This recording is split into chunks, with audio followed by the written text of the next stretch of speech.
Hey guys, Nukerev here with another update on my Lair of Darkness Fang of Critias deck.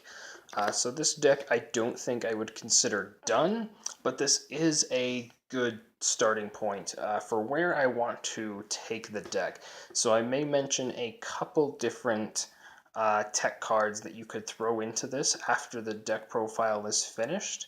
And also kind of give some combo suggestions on really how to use this deck so you guys aren't just seeing some, albeit pretty cards, throughout the deck profile. So let's get right into it. So first off, we're going to be starting with Darkest Diabolos, Lord of the Lair, at 3. This monster can be summoned from your hand or graveyard if a dark monster you control is tributed, if it was in your graveyard when it was tributed, but if you tribute a dark monster and happen to have this card in your hand or draw it because of an effect, you can summon Diabolos even if it wasn't there when you tributed. And also it does have a nice, neat effect to where you contribute a dark monster, including itself, to have your opponent select one card in their hand and put it on the top or bottom of their deck. So it's a nice little way to, get rid of a couple cards that they might have. Next up we have Lilith, Lady of Lament. She's one of my favorite, if not my favorite card in this deck, honestly. And I know a lot of people have been saying that with other deck profiles of this. So you contribute a dark monster, including herself, and search up to 3 normal traps from your deck, and your opponent randomly selects one of them for you to set. This is not public knowledge what the trap card actually is, so it's a nice way to kind of surprise your opponent. When you normal summon her, her attack does become 1,000, but you're not really going to be like swinging into her as much. You could run Tour Guide of the Underworld to summon this card from your deck, but I do not run her, mostly because I am still searching for a couple other cards to make Tour Guide a little more viable. So things like Blackwing, Steam the Cloak, Scar Malabranch of the Burning Abyss, things like that. Level 3 dark type monsters. But yeah, that's not too much of a problem that her attack is 1,000. You aren't going to be swinging into things too much with this. But yeah, let's move on to the next one. Next up we have Arma, the Wicked Warden, also with 3. So this essentially acts as like a proto-terraforming. You can discard this card from your hand and add a Lair of Darkness from your deck to your hand. And also, you can tribute a dark monster, including itself, to draw a card, but if you used a monster other than this card to activate its effect, then you can actually search out to Diabolos, and as I mentioned earlier, Diabolos can actually be summoned from the hand with this effect, so you can search Diabolos and immediately summon him. So that's a really nice combo that you can pull off with this deck. If you just really need like a instant Arma, this deck generates actually a lot of tokens that we'll mention later, so it's pretty easy to get off that effect when you really want to. I'm running 1 Armageddon Knight. I actually want to run him at 2. I play that on YGOPRO, and it works so good at 2. You guys wouldn't believe it. It acts as a Foolish Burial when it's normal summoned, so you can send your Diabolos straight to the grave, things like that, or just whatever monster you might need right then that'll help your combo out. You can just send that to the grave, and as you'll see later, we do have a lot of revival options, so it's a really nice card to be able to play like that.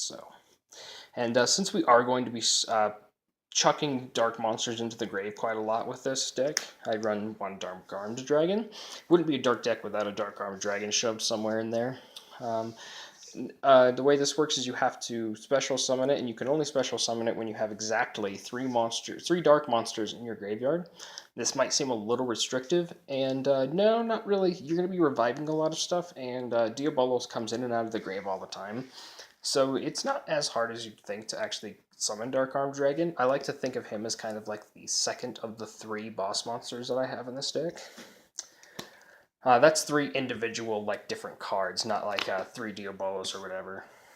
Next up, we have a token generator. I run Scapegoat. These are all dark tokens, so they work really nicely with like Lilith, Arma, Diabolos, anything that like tributes dark monsters specifically.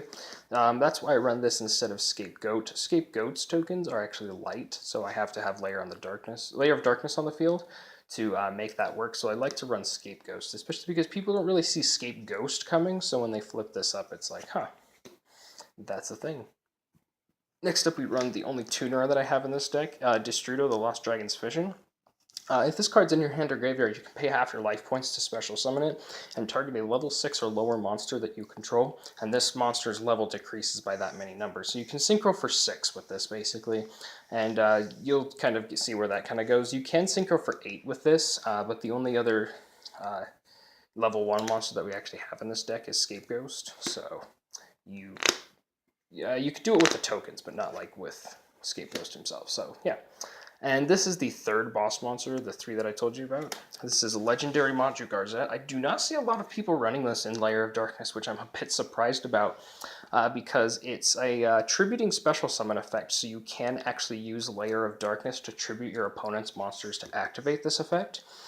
You tribute all monsters that you control to special summon this card, and this card gains attack equal to the combined original attack of all all monsters used to summon this monster. And also it does piercing damage, so you can't really run away from it. Now why I'm surprised that this also isn't in this deck is because you're going to be beefing out a lot of high attack monsters, things like Diabolos, things like Lilith, which, by the way, if Lilith gets tributed with Legendary Garzette, it actually gains 2,000 attack because it says original attack and not the attack that they had on the field. So, you put that out with something like Diabolos, those 2 monsters by themselves, that's 5,000 attack for this guy right here. And he does piercing damage, as I mentioned, so it's hard to run away from him, and he's a good way to get over a lot of those like 4,000 beaters that you run away. This can run over things like Chaos Max, things that can't be destroyed by card effect, all that stuff. I feel like it's a good monster to bring out, and also it can trigger Diabolos' effect because you're tributing dark monsters, usually that you control, to special summon him. So there you go. You have a 5,000 attack beater sometimes, and also a 3,000 special summon from the hand or grave. So, I think it's a really good combo to pull off. Next up, we have, for the spells, we have Triple Lair of Darkness. Obviously, this is the whole reason we run this deck. I think this is probably the best field spell that I've ever played with, personally. So the way it works is all face-up monsters on the field become dark. Once per turn, if you attribute a monster you control to activate a card effect, you contribute 1 dark monster your opponent controls, even though you do not control it. Once per turn during the end phase, special summon as many torment tokens, they're level 3s with 1,000 attack and defense, as possible to the turn player's field in defense position, up to the number of monsters tributed during that player's turn. So, you tribute, let's say 3 or 4 monsters in a turn, you get that many tokens at the end phase. So, I mean, it's mass token generation, and while I only run 2 generic Link monsters in this deck, if you really want to go for a Link version of this deck, Lair of Darkness and Scapegoat will really help you out there, as well as another card that I have in this deck. But that's not this one. We also run 3 Fang of Critias. This is the other main magic card that we're going to be using quite a lot in this deck. So this is used to summon the 3 Fang of Critias fusions, which are trap cards in this deck. And since Lilith, Lady of Lament, actually searches normal traps, you can search all of the cards involved with the Fang of Critias with that. So that's a good way to get that going. Next up, we do obviously run 1 Monster Reborn. It's Monster Reborn. What else do I need to say about it? Other than that nice little secret rare from the Battles of Legend pack. I really like that. Next up, we have another revival card. We have the Return of the Dragon Lords. This is to summon back your Diabolos and a couple of your Xyz and Fang of Critias fusions. They're all level 8 for the most part, so, great way to just get one back on the field, and also to protect it from any kind of destruction one time. So, yeah, as you guys know, Return of the Dragon Lords, you can, bring back a level 7 or 8 dragon monster from your graveyard, and the first time it would be destroyed, you can banish Return of the Dragon Lords from your graveyard to, it just doesn't get destroyed that turn, so, yeah. Next up, I run another token generator for this. This is Fires of Doomsday. These are just little level 1 fiend monsters in defense position, but they cannot be tributed for a tribute summon unless it's a dark monster. Obviously, you don't really have to worry about that too much. You're not going to be tribute summoning except for maybe Darkest Diabolos if you have to. But yeah, I can't really see a position where you would. But you cannot summon other monsters the turn you activate this card, but you can normal set. So next up, we run an enemy controller. This is a great card in the deck as well. You can target a face-up your monster controls and change its battle position, or you contribute a monster, including your opponent's monster if you have Lair of Darkness out on the field, to target a monster your opponent controls and take control of it until the end phase. So you can basically tribute your opponent's monster and then take control of their other monster until the end phase. Or you can just, change it to defense position or what have you. Oops. Next up, we run one Foolish Burial. Just to get our Diabolos to the grave, our Destrudo if we want to Synchro Summon, things like that. So we can be able to do that. Next up, we run an Allure of Darkness. I actually want to run this one at 2 when I get another one, but I just can't seem to find another one. But you draw 2 cards, and then you pay a dark monster to the Banish Zone as cost for it. And if you don't have a dark monster to send to the Banish Zone, then you have to send your whole hand immediately to the graveyard. So there is a little bit of risk taken with it, but I believe every monster in this deck is a dark monster, so, hey, half of them work okay in the graveyard. So why not? And for the last magic card that we have, I run one Raigeki. Just to have just a nice little board wipe. Next up for the traps, we actually have the Fang of Critias traps that I was mentioning earlier. We have Tyrant Wing, Ring of Destruction, and Mirror Force. So the reason why we run all of these is their corresponding fusions, obviously. Now, you can run these cards individually as they were meant to. Tyrant Wing can actually get your Diabolos or your other Fang of Critias fusion you may have. It gives it a 400 attack boost, and it can make up to 2 attacks that turn, and then this card gets destroyed at the end phase. Ring of Destruction, you can select a monster your opponent controls that has equal to or more than their current life points in attack, and then you destroy and both of you take that damage. And then Mirror Force, it's Mirror Force, we all know what that does. Next up, we run 2 virus cards. We run one Eradicator Epidemic and one Full Force Virus. So Full Force Virus, you tribute a monster with 2,000 or more defense and look at your opponent's hand, all monsters they control, and all cards they draw until the end of the 3rd turn after the card's activation, and destroy all monsters with 1,500 or less defense. I think that's really powerful, especially for a lot of combo starting cards. In a mirror match, this will destroy Arima. It'll destroy Lilith. It will destroy, basically half the monsters in this deck have less than 1,500 defense on draw, so yeah.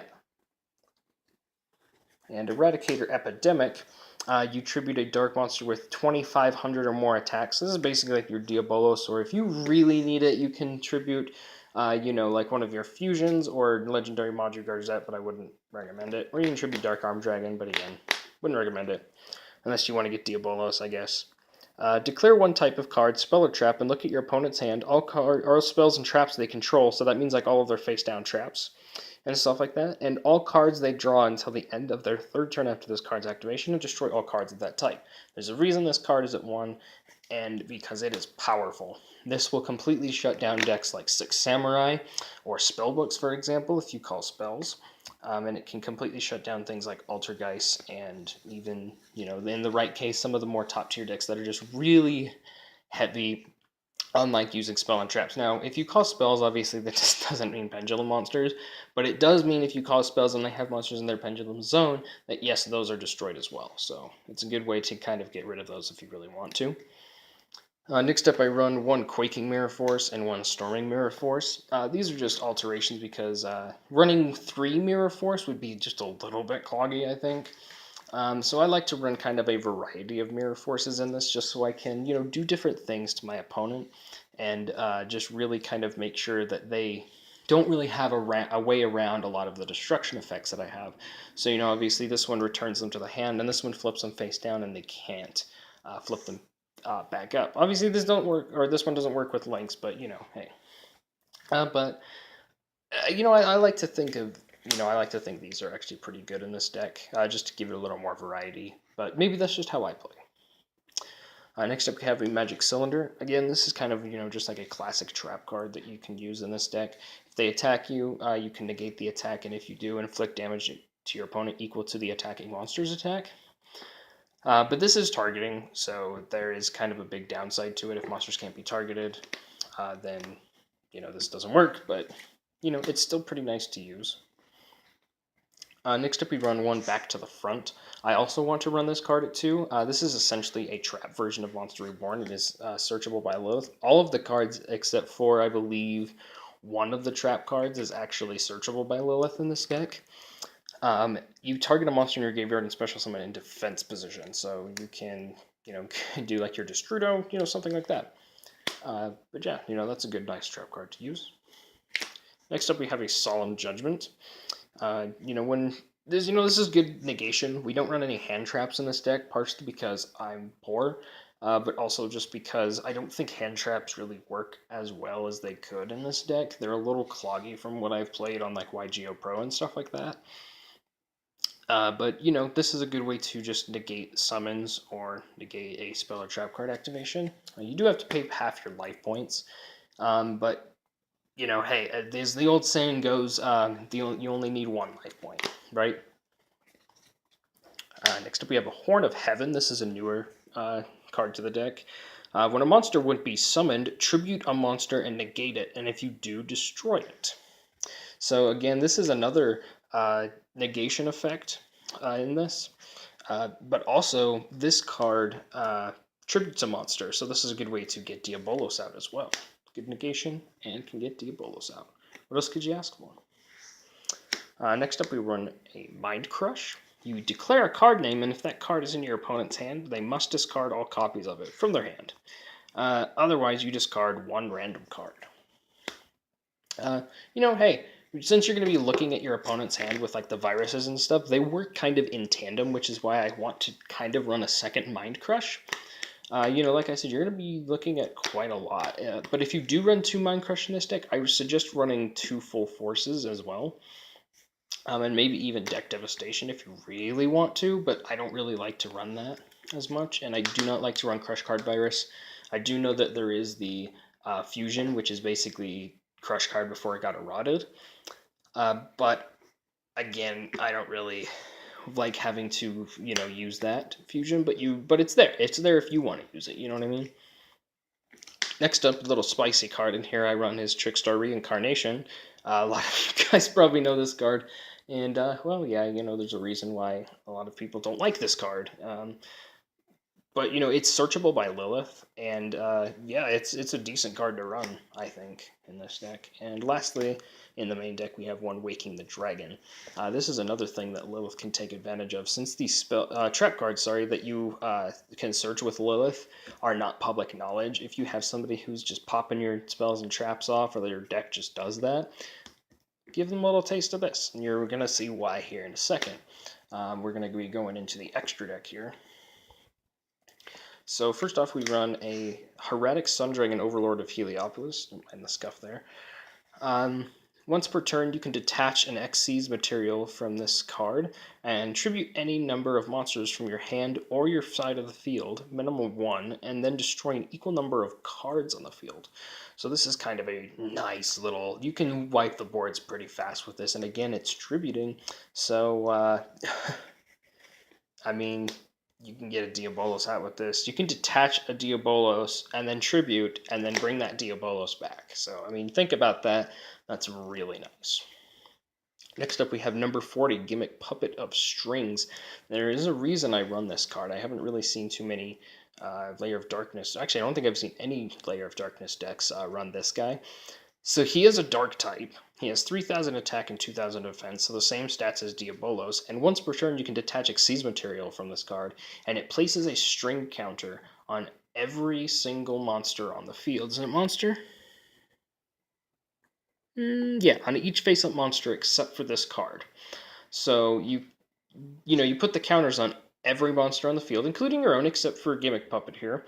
But at the end of your opponent's next turn, all monsters with string counters on them are destroyed. So it makes your opponent either have to react and get most, if not all, of their monsters off the field. But it also can just straight up destroy them if, the best case. So I use this a lot for, big board clears and stuff like that. And lastly, for the Xyz, we run one Tornado Dragon. So, quick effect, you can detach an Xyz material from this card and target a spell or trap and destroy it. Nice little spell and trap removal, and it's a quick effect. So, you won't be going into it too much, but hey, it's there, right? Next up, we have our Fang of Critias fusions. We have a Destruction Dragon, a Tyrant Burst Dragon, and a Mirror Force Dragon. So Destruction Dragon has the same effect as Ring of Destruction. You target a monster your opponent controls on their turn and destroy it, and then inflict only to your opponent damage equal to its attack, to its original attack. So it's essentially Ring of Destruction, but you don't take the damage from it, which is really nice. And it has 3,000 defense, so it can also be used as kind of like a wall. Next up, we have Tyrant Burst Dragon. Tyrant Burst Dragon is used with Tyrant Wing, and it can attack all of your opponent's monsters once each. You can target a face-up monster you control and equip this card to that target. It gains 400 attack and defense, and it can make up to 3 attacks during each battle phase. So you give this to like your Diabolos, you've got a 3,400 attack beat stick that can attack 3 times during each battle phase, or you have a 2,900 attack Tyrant Burst Dragon that can attack all of your opponent's monsters once each. Whew. That's a beatdown right there. This is a beatdown card, and I love this card. I think this might be my favorite, or my second favorite. Its competitor obviously would be Mirror Force Dragon. It must be special summoned with Fang of Critias using Mirror Force, and cannot be special summoned by other ways. So this is the only one that you cannot actually summon back from the graveyard. You can summon these two back from the graveyard, but not Mirror Force Dragon. And he is the strongest of them all, so you'll see why. When a monster you control is targeted for an attack or by an opponent's card effect, except during the damage step, you can destroy all cards your opponent controls. So, wow. That's a tough one to get behind. Or, sorry, get ahead off. I mean, it's just a crazy card. It really is.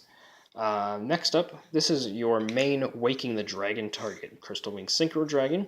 A lot of you guys know how this one affects. Quick effect, you can negate the activation of a opponent's card effect, and if you do destroy it, and if you do that, this card gains attack equal to the destroyed monster's attack.